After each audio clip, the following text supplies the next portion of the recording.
Hey everyone, it's Lexi. So in today's video I will be doing my January book wrap up. So I read a total of 5 books and I feel like I did a really good job of just having books that were all different genres. So I'm very happy about that, and I've overall really enjoyed all these books that I've read. So yeah, without further ado, let's get started. So starting out, this was a book that me and my friend have been buddy reading, and I've read this is the third time I've read this now, and I enjoyed it just as much as I read it the first time, and it is The Heart of Betrayal by Mary E. Pearson, and this is the second book in the Remnant Chronicles. So I really have been enjoying, I really loved this series when I was reading it the first time around, and me and my friend have done like a little book club that we've started I want to say since Kingdom of Ash came out, so since the fall, and so this is one of the books that we've been reading. We've started this series I suggested, and she's really liking it so far. So I gave this one a 5 out of 5 stars. Like I said, this is the third time I've read this, and there are like little details that I didn't pick up when I was reading it the first time, and I know I don't remember anything that happened in the last book, so I'm really looking forward to reading that in February. But basically the premise of the story, it follows a princess named Leah who on her wedding day flees with her best friend to a seaside town, and basically the prince and an assassin are sent out after her, and they kind of takes off from there. And what I think I really like about this book is how politically based it is, and I think for like when you compare to the first one, they're very completely different. The first one's really setting the platform up for where the series is going, but the series really takes off after the second one, and so like the first one's good, but like the second one is just amazing, and I love Leah. Me and my friend always talk about how much like we would love to be like Leah, where she just stands up for herself and doesn't take nothing from anyone. So yeah, like I said, I'm really happy that we are reading this as well, and then we're gonna read the spin-off series, like the Dance of Thieves books when the second one comes out as well, so I'm really excited for that. But overall, like I said, I gave this a 5 out of 5 stars. This is one of my favorite YA series, so I highly recommend that you check this one out. It is so good.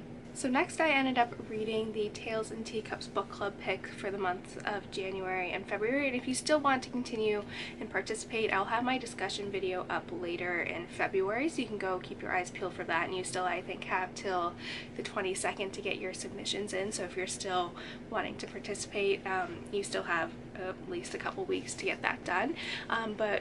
We ended up reading this month, the book that we ended up reading this month was Sting by Sandra Brown, and overall you guys that have participated have seemed to really enjoy this book. I think this is the 4th Sandra Brown book that I've read. So it follows a woman named Jordy who ends up basically within the second chapter ends up getting kidnapped, and it causes this whole kerfuffle with the FBI and something that has some ties to what her brother did years ago. So what I really like about Sandra's Brown books, I can't talk today, is that they're very fast-paced, and this one was no different. I found for this one though, I just wasn't as into it as I've been with some of her other books in the past, and it was still good. I gave this between a 3 to 3.5 out of 5 stars, and like all Sandra Brown books, there's some romance in there in this, and so I didn't really find the relationship as believable in a sense. Like, it was kind of like borderline Stockholm syndrome, if you ask me, and I don't know, I wasn't as invested in these characters. I felt like I wasn't attached to them as I've been to some of her other ones in the past. Like, I felt like I was at arm's length with them, and I never could fully have that connection with these characters. But I think if you're really wanting to start out with a Sandra book, like I said, her books are really fast-paced, and I feel like every chapter ends on a cliffhanger, and I really enjoyed the ending in here. Like I said, that's where it really picks up, and it's like you don't see these twists coming. But like I really enjoyed the ending, like I said, but I feel like this is a good place to start because Mean Streak and Fiction and Breath of Scandal, which is what my mom is reading right now, those ones were really good and I really liked it, but I think this is a good one to start because if you enjoy this, there are better books I think that she's written. So yeah, like I said, I'm really happy that you guys enjoyed this, and yeah, let me know if you've read this as well, what you think. So I was super excited to finally get my hands on this book. I've been wanting it for a while, so I finally, like, end of December, early January, I'm like, I'm just gonna order it. And it is The Great Alone by Kristin Hannah, and I'm a huge Kristin Hannah fan. If you've been watching my channel for a while, you know that I've read basically all of her books. The Nightingale is one of my favorites, like Firefly Lane, and so I use that as a standard when I'm kind of reading another book. And so I was really excited about this. I've heard really great things about it. So it follows a girl named Lenny who is growing up in the 70s, and she lives in a very complex home environment. Her father was a prisoner of war during Vietnam, and when he came back, he ended up being very domestically violent towards his mother. And so basically they've been kind of running around from town to town until they find out that the dad has inherited a piece of land up in Alaska, so they end up moving out all the way there thinking all their problems will be solved, but eventually the long winters and the dark nights kind of emphasize this domestic abusive environment. And so what I really enjoyed about this book was that being told from Lenny's perspective, even as a child, it alludes to the domestic violence, but you kind of see how a child would view the situation where she's not fully grasping what's going on. We as the reader see what's going on, but the child isn't able to fully comprehend it. But as she gets older, she's seeing these signs of this abusive environment. And I think Kristin Hannah did a really good job of creating that fear. Like, I felt that fear being trapped in this house with a man that is very violently abusive and can turn at the switch of a hat, but also being in an environment outside where it's just as dangerous as inside the house. And I think she did a really good job at portraying that kind of those emotions and feelings. Like, I felt that stress that Lenny was feeling being in that house, and I think she does that beautifully. There were some things in here that I felt were almost Hallmarky in terms of they were dramatic for the sake of being dramatic, like plot points that didn't really add much to the story overall, and I feel like they were just to heighten the stakes. So I felt like those were a little bit unnecessary sometimes, and there were some pacing issues. I feel especially getting to Alaska, that part really dragged out, and especially when it's talking about the seasons changing, some parts were really went through really quickly, and then some parts kind of dragged on. So this is definitely within my top 3 Kristin Hannah books, but I gave this like a 4.5 out of 5 stars.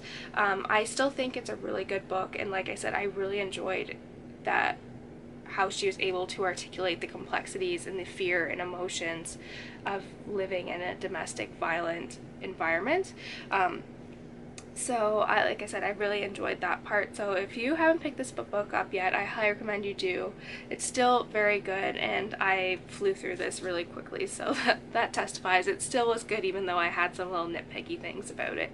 So next, I finally ended up picking up A Fatal Grace by Louise Penny. This is the second book in the Inspector Gamache series, and I have had this on my TBR for the past couple months now, but I finally ended up picking it up. I read Still Life, the first book, back in February 2017, so I had to like read a refresher of some of the characters because this one still takes place in Three Pines, and a lot of the characters that we get introduced to play a part in this one. So it follows this woman who ends up that no one likes in Three Pines, ends up getting murdered, and Inspector Gamache is sent out again to find out how this woman died. So like I said, I really enjoyed this. I gave it a 4 out of 5 stars. I just love being in this town with these characters. It kind of reminds me of Stars Hollow, just kind of the small town feel of Three Pines. Like, I love it, and I really love Inspector Gamache. I think he's such an interesting protagonist for a crime series. He's very different from some of the other characters I've read from, and I just love these small town characters as well. Like, I really love Claire.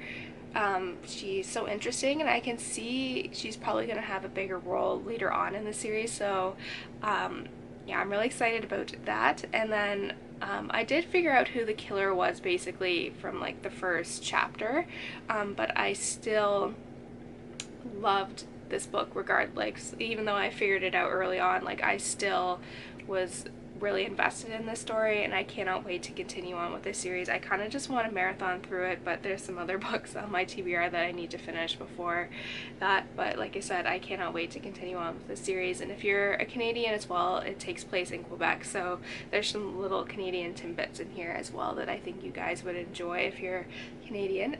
But yeah, like I said, this is a really good crime series, so I could not recommend it enough. Finally, this book is one that I was very pleasantly surprised about, and it is The Girl in the Tower by Katherine Arden, and this is the second book in the Winternight trilogy. And so I read The Bear and the Nightingale, I want to say back in November, and it did take me a while to get into it. It takes place, I want to say, 14th century Russia, that ties in kind of folklore and history and like the political climate that was going on. So it follows a girl named Vazia who can see these spirits, and that causes problems down the road, and she's somehow intertwined with the winter demon, Winter King. And so like I said, the first one was a little bit of a slow burn. It took me quite a while to get into it. I want to say like 150 pages until I found I was invested in the story. It's a very slow burn, but this one takes place right after the last book's ends, and this one was amazing. It was tremendously fast-paced. I was really invested in this story this time around. I couldn't put it down. I really loved kind of seeing how the story has evolved, and I'm very interested to see where the last book takes us, because this one ended on such a cliffhanger. I hopefully will be picking up the third book, I want to say sometime in March. I'm trying not to buy anything in February, yeah, like I said, I was very pleasantly surprised by this, and I've heard, like, that's why I said I've heard great things about the series. I was kind of about the first one until the end, and then this one like restored my faith in this trilogy. Like I said, I gave this a 5 out of 5 stars. I'm trying to be vague because a lot of it that happens in here, like, you have to figure out in the first one, but it was just so good. Like I said, I was pleasantly surprised. I ended up giving this 5 out of 5 stars. Like, that's how good it was. So like I said, this one is just good. I loved being like encapsulated in this world of Russia in the winter, and there's so many political things going on in here, and you're trying to figure out what's going on.